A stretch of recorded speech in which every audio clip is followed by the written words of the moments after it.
नमस्कार मित्रांनो, मी स्वाती तोरसेकर एशा पृथ्वीमध्ये तुमचं स्वागत करते. भारताचा शेजारी देश बांगलादेश इथे निवडणुका झाल्या, तिथे तारिक रहमान निवडून आले. अर्थातच अवामी लीग ह्या पक्षावरती बंदी घातली गेली. त्यांना निवडणूक लढता आली नाही. बांगलादेश नॅशनलिस्ट पार्टी म्हणजे BNP ह्या पक्षाला मात्र निवडणूक लढायला मुभा होती आणि त्यानुसार झिया जे जनरल झिया जे होते बांगलादेशचे त्यांची पत्नी बेगम झिया आणि त्यांची प्रकृती आता ठीक नसल्यामुळे त्यांचे सुपुत्र तारिक रहमान हे त्या निवडणुकीमध्ये उभे राहिलेले होते. त्यांच्या पक्षाला पूर्ण बहुमत मिळालं आणि ते आता पंतप्रधान झालेले आहेत. हा इतिहास आपल्याला माहिती आहे. पण हे घडण्यापूर्वी तिथे अमेरिकेचं पपेट युनूस या सरकारने शेख हसीना यांच्यावरती काही खटले भरलेले होते. शेख हसीना यांना परागंदा होऊन भारतामध्ये यावं लागलं, इथे आश्रय घ्यावा लागला. भारताने त्यांना इथे ठेवून घेतलंय आणि सन्मानाने ठेवलेलं आहे. पण त्यांच्या अनुपस्थितीमध्ये बांगलादेशामध्ये एका अ, वेगळ्या कोर्टाची स्थापना केली गेली. त्याला नावच मुळी इंटरनॅशनल कोर्ट वगैरे असं दिलं गेलं. खरं काय ते इंटरनॅशनल कोर्ट वगैरे काही नाहीये, म्हणजे युनोच्या अखत्यारीत नाहीये. बांगलादेशामध्येच एक कायदा बनवला गेला. त्यानुसार त्या कोर्टाची स्थापना केली गेली आणि शेख हसीनांवरती ठपका काय ठेवला गेला, तर ते जे विद्यार्थ्यांचं आंदोलन झालं त्याच्यामध्ये बेछूट हत्या झाल्या आणि त्या हत्यांच्या जबाबदार कोण असतील तर त्या शेख हसीना आहेत. असं ते सगळं प्रतिपादन त्या कोर्टामध्ये चाललेलं होतं. आणि त्यानुसार तुम्हाला आश्चर्य वाटेल, खुद्द मोहम्मद युनूस हे सुद्धा भारत सरकारच्या मागे लागलेले होते, की तुम्ही शेख हसीनांना आम्हाला इकडे बांगलादेशात पाठवून द्या. त्यांना तिथून तिथे राहण्याची मुभा देऊ नका म्हणून. तारिक रहमान सत्तेवर आले, ते सुद्धा भारताच्या मागे लागलेले होते. शेख हसीना कधी परत येणार? शेख हसीना कधी परत येणार? म्हणजे एक प्रकारे जणू काही त्यांनी बांगलादेशामध्ये पाऊल टाकलं, की त्यांची काय विल्हेवाट लावायची याची पूर्ण प्लॅन तयार होता या लोकांचा सध्या. आता ही अवस्था एकीकडे होती. आता गंमत अशी, की शेख हसीनांनीच मुळी एक मोठा बॉम्ब टाकलेला आहे आणि तो बॉम्ब काय म्हणतो, त्या म्हणतात, "मी स्वतःच तिकडे यायला तयार आहे." एक छोटंसं प्रेझेंटेशन बघू, नेमक्या बातम्या काय येतायत ते. अतिशय महत्त्वाच्या बातम्या आहेत. तेव्हा जरूर बघा.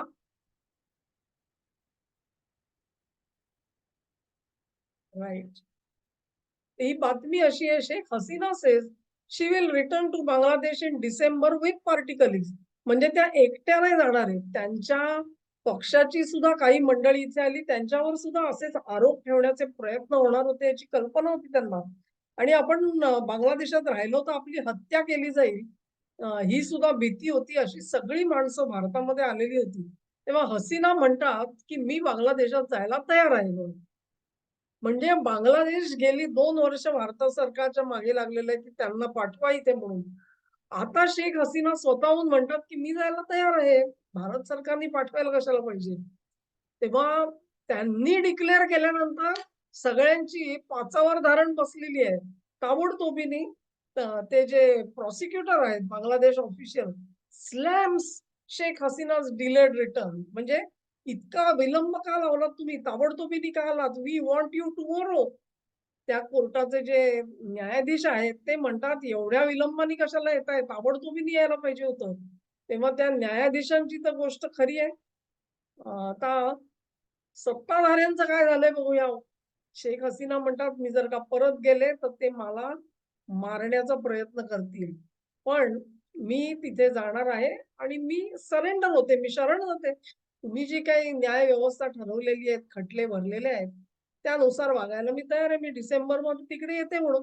आता हा डिसेंबर हा प्रकार काय आहे? हा एक बघण्यासारखा मुद्दा असणार आहे त्याच्यामध्ये. आणि अवामी लीगचे सगळे कलीग्स जे आहेत, ते सुद्धा कलीग्स तिथे त्यांच्या सकट मी येते म्हणून त्यांनी सांगितलेलं. तर त्यांच्या सकट येते, हे दुसरं कोडं आहे लक्षात ठेवा. चीफ प्रॉसिक्युटर म्हणतो, "Sheikh Hasina has no chance to directly upon returning to the country." का रे बाबा?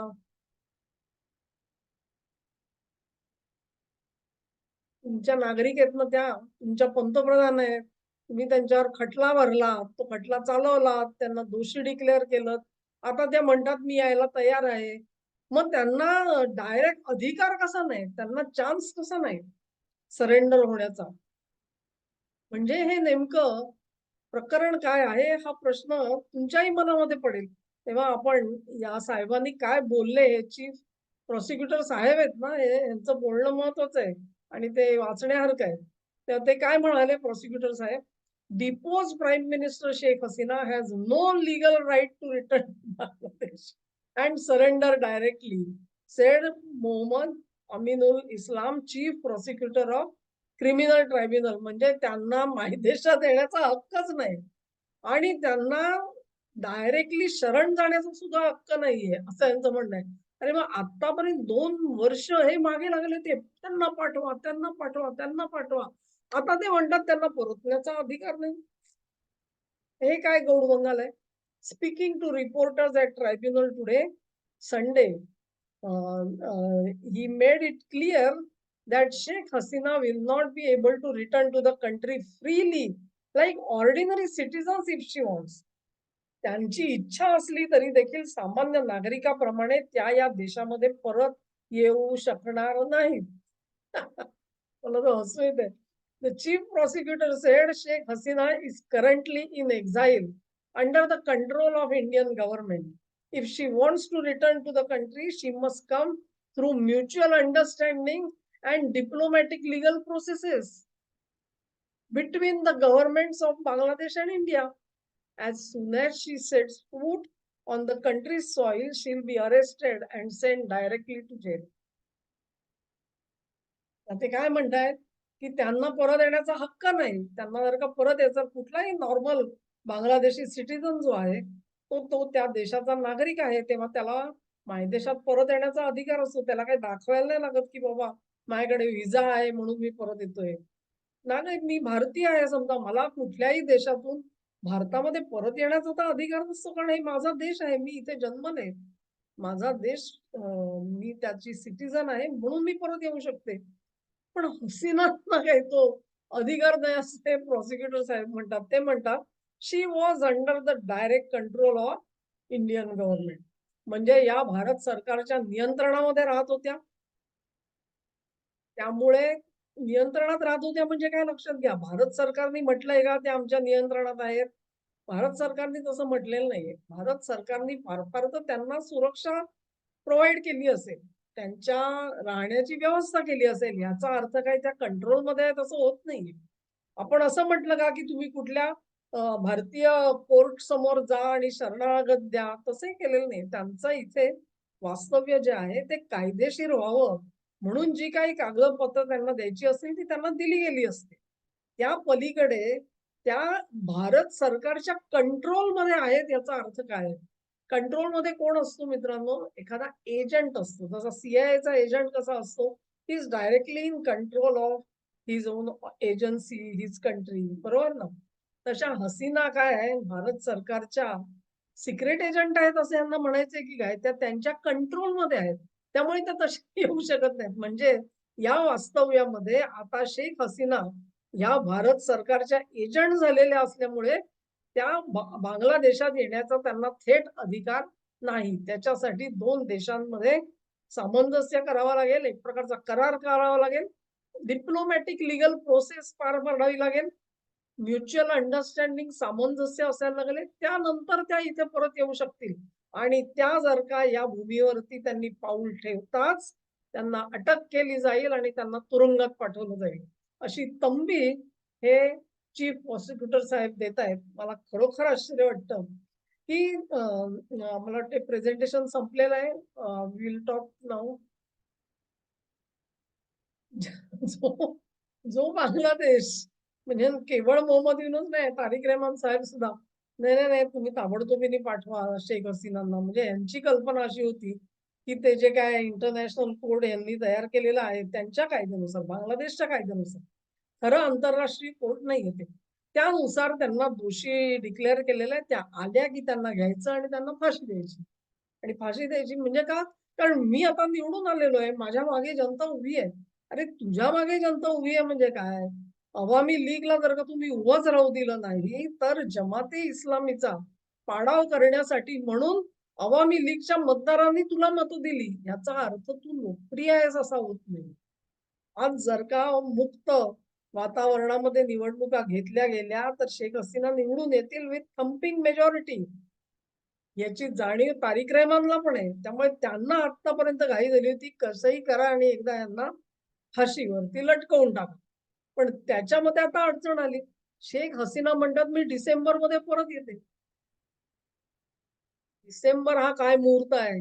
हे जसं गुलदस्त्यात आहे, तसं त्या म्हणतात, "मी पार्टीचे माझे जे कोणी सदस्य इथे आले माझ्यासोबत, त्यांच्या सकट परत येते आहे." म्हणजे असंही काही नाही, की बघा ते 4 जण तिकडे राहिले आणि आमचा खटला अपूर्ण राहिला वगैरे काही नाही. आम्ही सगळे येतो. आम्ही शरण येतो तुम्हाला. करा आमचं काय ते. द्या मला फाशी. देऊन बघा. फाशी देऊन बघा.